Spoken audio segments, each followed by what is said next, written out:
مساء الخير، فيديو جديد بلوري كلير قصص ورا كروت يوجي. قبل ما ابتدي الفيديو في كذا حاجه بس عايز اقولها. اولا انا اسف على فتره التاخير اللي فاتت، كان في حاجات كتير قوي بتحصل وشغل وكده، فما كنتش عارف اركز قوي في الشانل. تاني حاجه الفيديو زي ما هو شايفين وده هو قصه فيزس ستار فروست، لان القصه ما خلصتش لغايه دلوقتي، فلما تتعمل مش هتبقى كامله. عشان كده قررت ان انا استنى شويه لحد ما على الاقل القصه تخلص زي قصه البز، ولا هي قصه دول تيرمينال، لان هما نزلوا لها كروت جديده، فاول ما اعملها هتقوم نازله كروت جديده هضطر اتكلم عنها برضو، فقلت استنى ما تخلص برضو. فقلت ان انا ليه ما اعملش شويه قصص صغيره كده زي ما عملناها، اللي هو بيبقى فاصل سريع من القصص كده، كام قصه ورا بعض لغايه لما نشوف ايه القصه الكبيره اللي بعد كده. حاجه تانية ان الشانل التانية انا بدات اعمل عليها شويه حاجات كده، للي حابب يروح يتفرج عليها تلاقي اللينك في الديسكريبشن. هتلاقيني بتكلم فيها شويه لعب القديمه، شويه انبوكسنج لحاجات تانية زي كروت بوكيمون ولعب تانية غير يوجي، زائد ان هعمل برضو ريفيو لانمي اللي هو ريكوردز اوف راجناروك. انا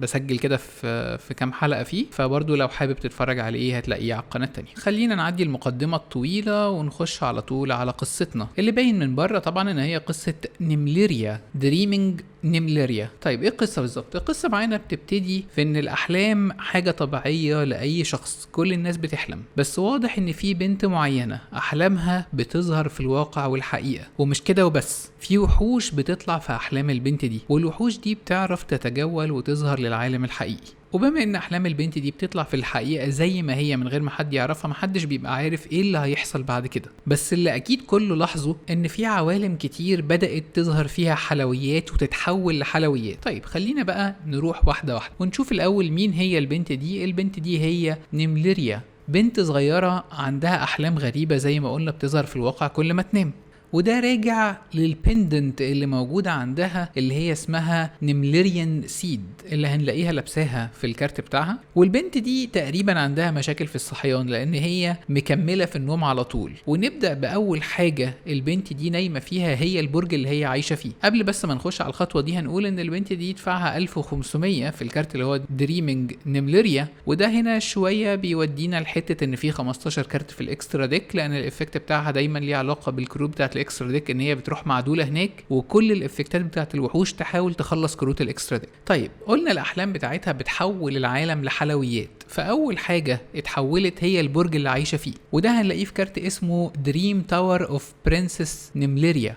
وهنا هنلاقي ان البرج ده موجود من 15 بان كيك محطوطين فوق بعض، برضو بيرمز لل 15 كارت بتوع الاكسترا ديك. فهنا البان كيكس اللي موجوده فوق بعض دي يعني تفصيله حلوه بصراحه. المفروض ان ده البرج اللي هي عايشه فيه اتحول لحلويات في العالم الحقيقي، وبالطريقه دي احنا مش عارفين الدنيا هتفضل مكمله قد ايه قبل ما كل حاجه تتحول لحلويات. تاني حاجة هناخد بالنا منها هو في نيرميليا ريبتر، اللي هي مش ريبيتر، هي ريبتر، وانا مش عارف، او ريبيتر برضو، يعني انت لو قريت كلمة بيتر لوحدها وريبيتر، بس هي مش ريبيتر اللي هو الإعادة، فأنا مش فاهم قوي يقصدوا ايه بالكلمة دي. المهم ان هو باين فيها ان هي نايمة على سرير، والسرير نفسه اتحول لايس كريم، فاهم؟ فاللي هو دي تاني حاجة كانت بتتحول بعد ما البرج اتحول. عندنا بقى المفروض يعني ان في وحش هيظهر لنا هنا، الوحش ده اللي هو الوحش الشرير اللي هو نيمريليا دريم ديفاورر ريفيل. وطبعا هي بالكلمة دي بقى بالفرنساوي اللي هي غيفاي او الصحيان، اللي هو برضو الكلمة طالعة منها في الفرنساوي يعني ان هو ليه علاقة بالمنبه. ولو ركزنا في شكل الكارت كده شوية هنلاقي ان هو في جرس المنبه موجود فيه. وعايزك تركز بقى في حاجة هنا، ان الكارت ده دارك، تمام؟ هو 10 نجوم ودارك، فخلينا نقول ان هو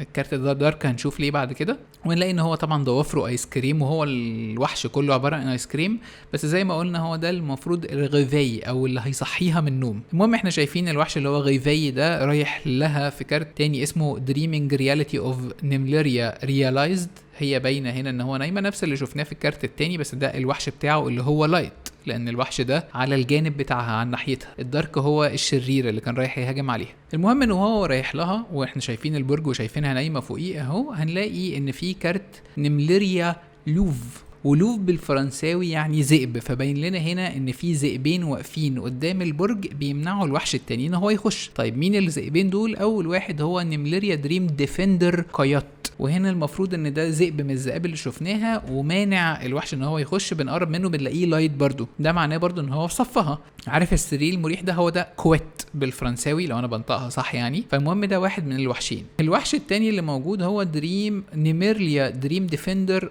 اورييه او المخده. فاحنا كده عندنا وحشين. ده معمول من الشوكولاته زي ما احنا شايفين، فواحد منهم معمول من الايس كريم وواحد الشوكولاته، والاتنين ديفندرز دول اللي بيحموها. فواحد كويت اللي هو النومه المريحه، والتاني اورييه اللي هو المخده. ماشي فاهم يعني، هي قصه لطيفه اوكي، انا مش فاهم هدفها ايه قوي.